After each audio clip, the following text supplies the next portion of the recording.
All right, ladies and gents, welcome back for another episode. I believe this is episode 3. Off camera, I went ahead and I started building our little house. That way we're not sharing, literally everything. So we got a little bit of a fish tank, got some of this basic stuff, did tons of mining, all of this stuff, so that way we can, get stocked up. This is a little loud. But I did do tons of mining so I can make sure we got everything for this episode. Did a little bit of work over here. And honestly, the quartz was the hardest part. I didn't record any of the mining just because it was such a long process. But there's a mine shaft under here and a massive cave system intertwined with the cave system we've already been using. So we're honestly quite lucky with where we're positioned. But for today's episode, we are going to be working on a way to get some pretty good What were XP. you saying? Huh? What were you saying? Talking to the viewers. Oh, word. Here. So, last episode, we got some of this going. Honestly, I did a lot of AFKing for this, and it's pretty good rates. I did like maybe 2 hours worth, and we got about 2 to 3 stacks of chicken. So, a stack an hour is a pretty good rate for this basic farm. While he's doing his thing, I'm going to get the resources we need, and I will see y'all over at the mob farm. I believe it's 4 blocks away from the spawner. It's either 4 or 5. So we need to count 4 blocks away from the spawner in every direction and dig it out. So this way, we need to go 1, 2, 3, 4, and we need to dig this. We need 4 blocks above. I think this is fine how it is. Yeah, that should be fine.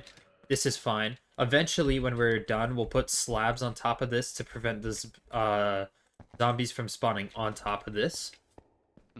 But for now, we are chilling like this. We just need to dig out 4 blocks in every direction, sideways and down. Alright, guys. So we finally cleared out the room. Like I was saying, you want to make sure it's 4 blocks on every direction. So you can see about 4 blocks down from the spawn. I always try and do 4 blocks on every direction because it's going to maximize the amount of spawns you have, as well as lighting up every cave in the area. So if you guys go through your caves, you do a little caving, whatever, light up everything with torches, lanterns, sea lanterns, whatever you have, it's going to maximize the amount of spawns from these spawners. But after you've got this done, the next step is to just take 2 buckets and make an infinite water source for yourselves down here. You place 1 in each corner, and it's going to make this infinite pool. And that way you can come in here and just slowly place some down. Now you can also place these and grab from the middle and just keep going down, skip a tile, middle, and this is going to fill up the side.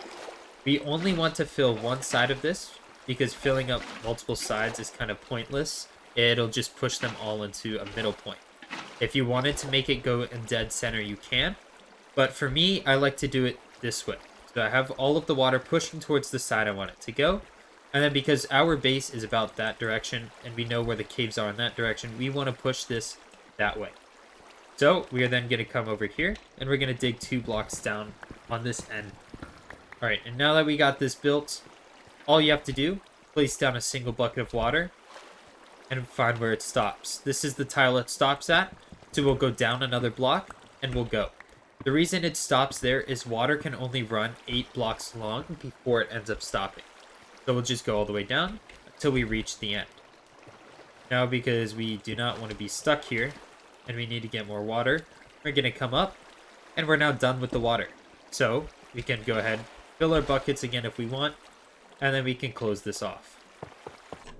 Alright, so unfortunately the audio glitched for this part. I kind of forgot to unmute my mic or re-register stuff, but if you come on to the end of your tunnel, take a piece of soul sand and just place it at this last block.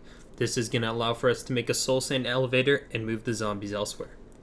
On the block in front of it, we're going to knock it out and then place a fence or a wall inside of that hole.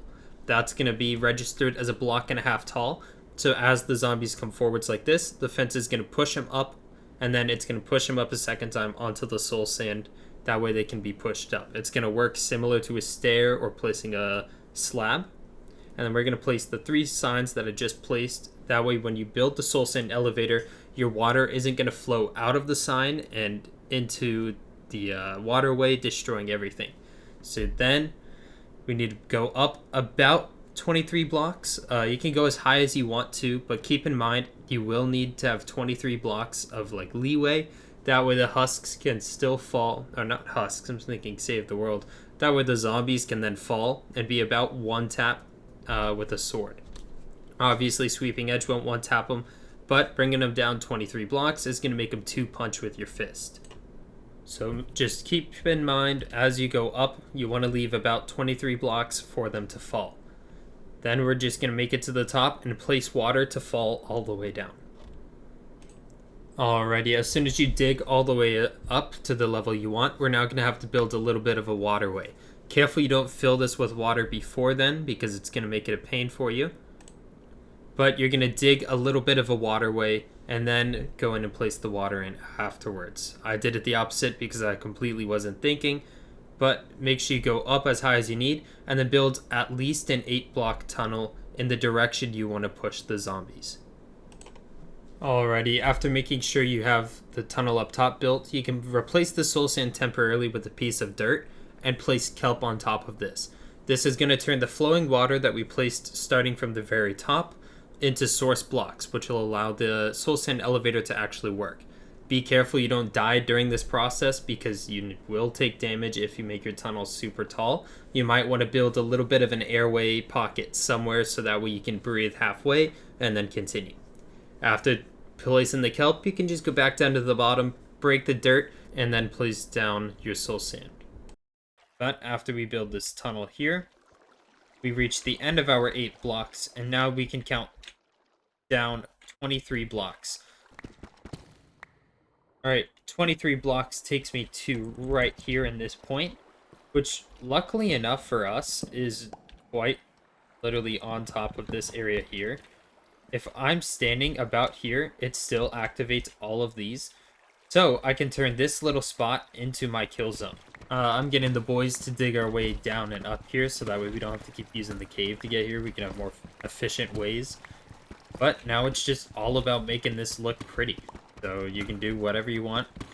And after I get all of this looking pretty, I'm going to show you guys how to start this off. But from here, we've already really done all of the hard stuff. We're just on to the easy stuff at this point. So there's not much of a need to do anything from here. But we do have to make a killing spot for these guys so that way they don't run around everywhere and just get us killed. 23 blocks, 23 and a half, all of that stuff, it's still going to lower to 1 hit. Plus, when you're doing this, it's better if you use a looting sword, because that looting sword is going to allow you to get more from this. You take out these blocks right here where they're going to land, almost like an L shape, and we're just going to go ahead and create some hoppers. That way we can just pick up all of the items, because you never know, you might want to keep some of the stuff, and sometimes they will get stuck in certain portions that are filled with water, allowing them to turn into drowned, which is then going to allow you to get the bonus armor and everything from them that you can then smelt for gold, iron, all of that. After creating this, we can then simply take this stair, and it's also pretty good for looks, so why wouldn't you want to? And do this. Just place a stair in front. You don't need these extra ones, I'm just doing that for looks. But place a stair above this, that way you can still open the chest, but no mobs are going to be able to come out of this. We can then come here, place a block, and then a slab. So that way you can still crouch and hit all of them, but no baby zombies will be able to come through. No big zombies, nothing will be able to come through and attack you. And as zombies begin to spawn, they're going to land in there. You'll be able to take a sword, because then you get the sweeping edge. Just swing, hit one, and it should kill all of them around it.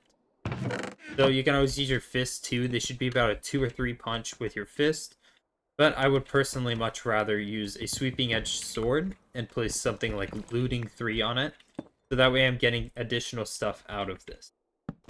Right. So the reason I said leave this open, which I disobeyed my own rules, is because we now need to go in there and deal with the mobs.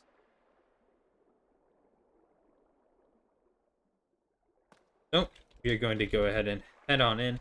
I find the easiest way to do this is just bridge over. but you may have some that spawn on top of the bridge, so be ready to knock them off if they do. So we can knock off the top torch. And I'll remove the torches out of my hand so you can see what this is going to look like for you guys. Oh, there's one more on that other side. And all of these zombies will begin to flow in. You can see that one had gold armor. Even more with gold armor. So now they're just going to go in, and they're going to flow all the way around this circuit. They eventually should make it back to here. As you guys can see, more zombies are beginning to fall down and go in. For me, I had a bit of an issue when the boys dug the tunnel to get us down here. They dug into our waterway and kind of blocked it off. But zombies begin to fall down, and then you can take a sword, swing, hit them, and they'll die. Sweeping Edge, unfortunately, doesn't do insane amount of damage, so it does take about 2 hits for that. But we can sit here, watch this clip, and watch some zombies fall all the way down and begin to be killed. As soon as you get a bunch to stock up, you can go AFK, come back afterwards, pull out Sweeping Edge or whatever, swing, hit them, and you'll start to see the XP come in. Little disclaimer for this, I did not realize it at first, but the middle stair that is above the hopper and chest, you want to break that so your XP can come out and replace it with a slab, or you can just put a stair facing sideways.